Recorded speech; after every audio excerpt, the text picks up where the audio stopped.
Hello everyone. इस video में बात करेंगे कि कलर कैसे बने। देखिए, किसी को कलर बनना है तो ये वीडियो उसके लिए इंफॉर्मेटिव है। इसमें मैं 3 बेसिक बातें डिस्कस करूंगी कि क्या क्वालिफिकेशन रहेगी। और देखिए, मुझे लग रहा है कि जिसने भी मेरे से ये मतलब डिमांडेड वीडियो है, नो डाउट किसी ने मुझसे पूछा है कि कलर कैसे बने, तो मतलब वो पूछना चाह रही है कि हरियाणा सिविल सेक्रेटेरिएट सचिवालय में कलर कैसे बने।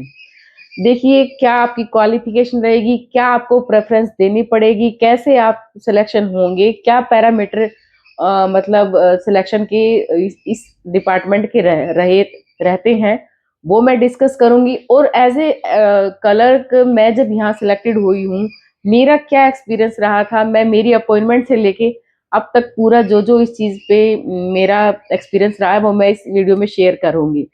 सबसे पहले, क्लर्क जो है ग्रुप सी की एक पोस्ट होती है।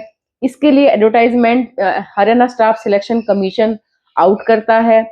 लेकिन उससे पहले गवर्नमेंट ने सीईटी कंपल्सरी कर रखा है, तो आपको वो क्लियर करना पड़ेगा। उसके बाद ही जब आप वो क्वालिफाई कर जाते हैं, उसके बाद आप की जो पोस्टों की एडवर्टाइजमेंट आती है, वैकेंसीज आती हैं, तब ये फॉर्म भरे जाते हैं। फॉर्म भरने के बाद फिर से आपको पेपर पास करना पड़ता है। फिर एक मेरिट लिस्ट आती है।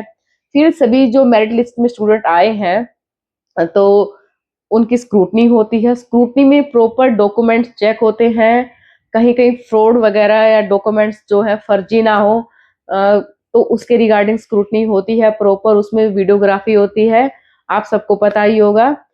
उसके बाद जो इम्पोर्टेंट फेज आता है वो आता है कि अब सब कुछ होने के बाद फाइनल जो लिस्ट लगती है, जो सिलेक्टेड कैंडिडेट की मेरिट लिस्ट लगती है, तो उसमें फिर उसके बाद उन्हें एक टाइम पीरियड मिलता है जब उनको प्रेफरेंस भरनी होती है डिपार्टमेंट की। देखिए, मैं इस चीज पर अपना एक्सपीरियंस शेयर करूंगी।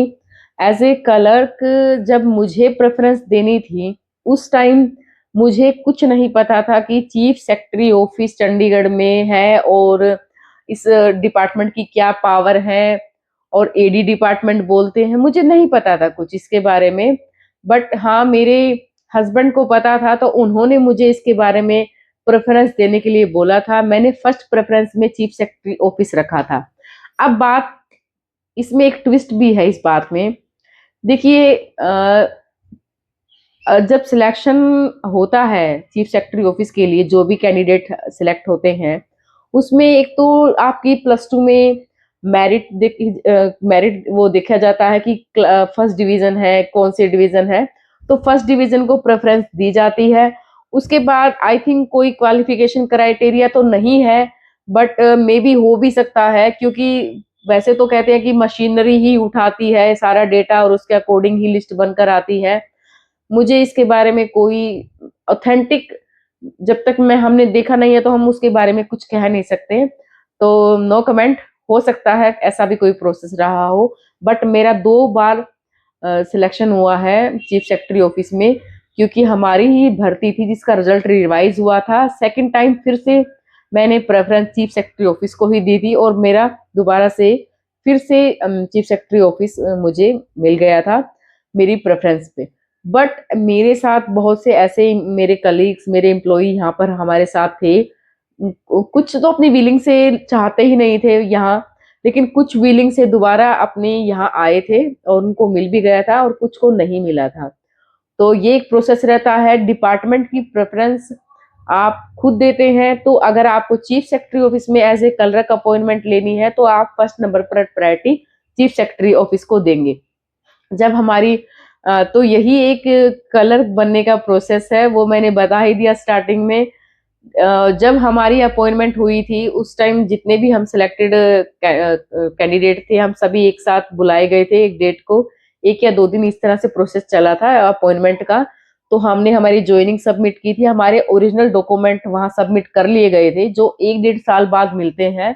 क्योंकि पूरे वो जहां भी जिस भी लेवल की डिग्री होती है, तो वो वहां चेक होने के लिए भेजी जाती है। हमारे साथ बीटेक, एमटेक और पीजी, ग्रेजुएशन, बहुत ऐसे हाईली क्वालिफाइड क्लर्क जो है इस बैच में आए थे, और सभी बैचों में ऐसा ही है, क्योंकि बच्चे आजकल बहुत एजुकेटेड होने लगे हैं। ऐसा नहीं है कि किसी की क्वालिफिकेशन कम है ही नहीं, प्लस टू तो अब कोई रहा ही नहीं है, 10 प्लस टू तो बहुत कम है, ग्रेजुएशन और पीजी लेवल के ही स्टूडेंट्स आते हैं। तो भाई ये एक प्रोसेस है, चीफ सेक्रेटरी ऑफिस में प्रमोशंस के रिगार्डिंग मैंने वीडियो बना रखी है।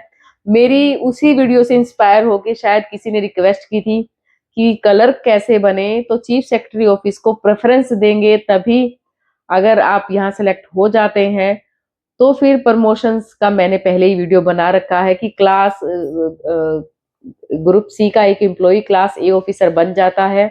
देखिए ये सिर्फ एक बोलने की बात नहीं है, कहने की बात नहीं है, आप खुद भी चीफ सेक्रेटरी हरियाणा गवर्नमेंट की एक ऑफिशियल वेबसाइट है पूरी गवर्नमेंट की, वहां आप जाकर देख सकते हैं बहुत सारे SCS officer, IAS officer joint secretary और डिप्टी सेक्रेटरी की पोस्ट पर लगा रखे हैं। एससीएस ऑफिसर की पोस्ट है जो ये डिप्टी सेक्रेटरी और जो मैं बता रही हूँ, और जो ज्वाइंट सेक्रेटरी हैं वो तो IAS officer government of India में भी लगा रखे हैं। तो एक ये बहुत ये क्लास ए और हाई लेवल की पोस्ट है।